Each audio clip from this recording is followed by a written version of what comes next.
আল্লাহ রাসূল বলেন, যে কোনো সময় খাবার খাবে, খাবারের প্লেট সেটে টেটে কাছাইয়া খাবে। যদি তুমি খাবার প্লেট কাছাইয়া বা ছেটে খাও, তাহলে তুমি খাবারের যত ভিটামিন আছে সবগুলা তুমি পেয়ে গেলে।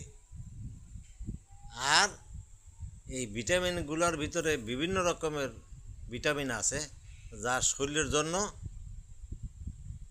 পুষ্টিকারক। আল্লাহ রাসূল বলেন, যে প্লেট সেটে খেলো, সে আমার একটা সুন্নত আদায় করলো। এছাড়াও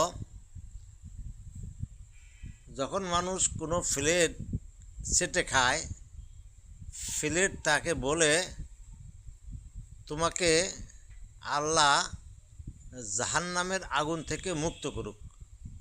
যেমন তুমি আমাকে শয়তানের আশওয়াস থেকে দূরে রেখেছ।